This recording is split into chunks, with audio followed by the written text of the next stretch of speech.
Vous allez maintenant apprendre à déterminer le PGCD de deux entiers relatifs A et B par la méthode d'Euclide. Alors, un premier résultat d'abord, si A, B, Q, R sont des entiers relatifs non nuls, et si A égale BQ plus R, alors vous voyez ici, ça ressemble à une division euclidienne, mais pour l'instant, on n'a pas besoin que ça soit une division euclidienne, on a juste besoin que A égale BQ plus R, que A soit égal à BQ plus R. Alors, tous ces entiers relatifs sont non nuls, et le résultat est le suivant, le PGCD de A et B est le même que le PGCD de B et R. On va dire en deux mots pourquoi. Si D est un diviseur commun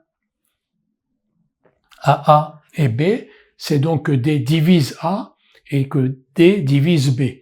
Donc si D divise A et que D divise B, D va diviser A moins BQ, c'est-à-dire R. Donc si D est un diviseur commun à A et B, il divise aussi R et il est donc un diviseur commun à B et R. Donc tout diviseur commun à A et B est un diviseur commun à B et R. Et réciproquement, si D est un diviseur commun à B et R, s'il divise à la fois B et R, il divise BQ plus R et donc A.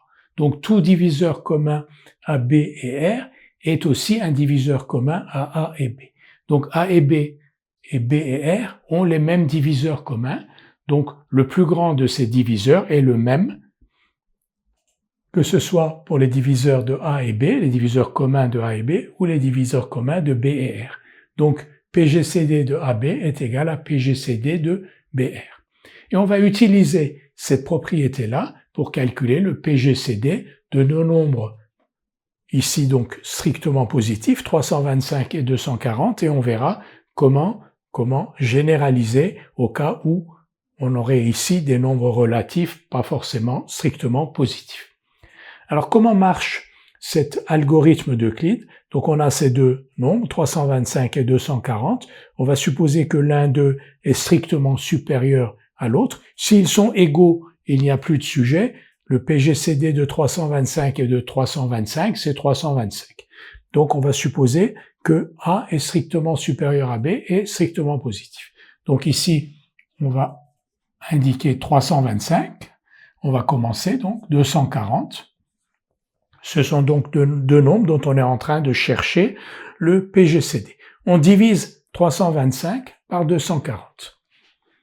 325, c'est donc 240 fois 1, plus un reste qui est égal à 85. Ce reste, on le reporte ici. Maintenant, en vertu de ce que nous venons de dire, le PGCD de 325 et de 240 est le même que le PGCD de 240 et 85.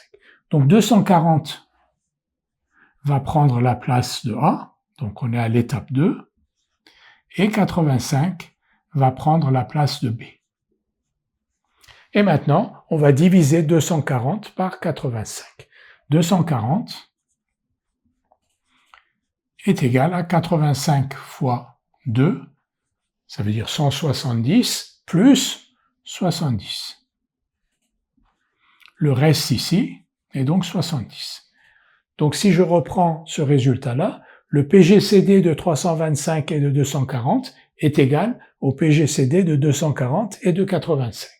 Mais le PGCD de 240 et de 85 est égal au PGCD de 85 et 70.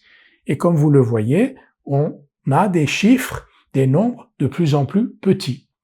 Et alors, maintenant, ce 85 va remplacer ici A, le 70 va remplacer B, et on va diviser 85 par 70. 85 égale 70 plus 15. 70 fois 1 plus 15. Et donc ici, on va mettre 15. Et donc le PGCD de 85 et 70, qui est, rappelons-le, le même que le PGCD de 325 et 240, est égal au PGCD de 70 et de 15.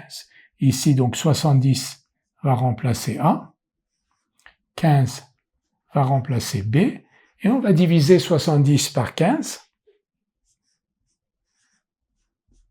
70, c'est 15 fois 4 plus 10. Et donc ici, 10. Le PGCD de 70 et de 15 est le même que le PGCD de 15 et 10. N'oublions pas que le PGCD de 70 et 15 est le même que celui de 325 et de 240. Et là, donc on a, vous voyez, des nombres de plus en plus petits, et à un moment donné, donc on va arriver à un reste nul, ce que l'on va voir.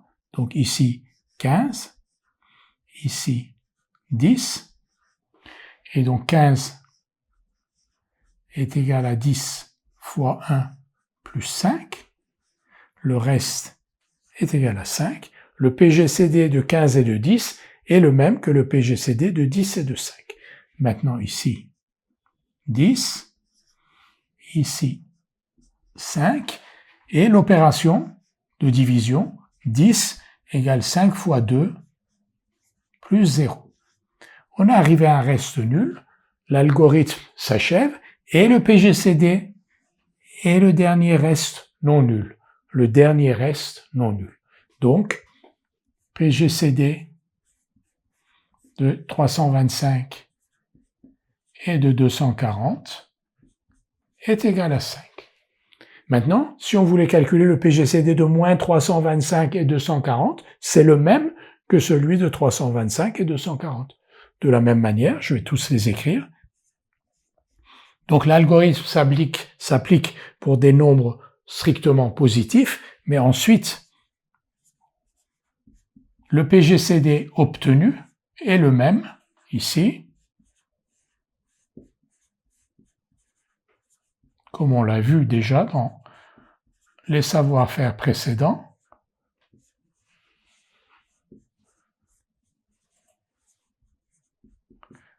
Autrement dit, si on vous demande quel est le PGCD de moins 325 et moins 240, vous calculez le PGCD de 325 et 240, vous obtenez 5, et vous dites que le PGCD de moins 325 et de moins 240 est aussi égal à 5.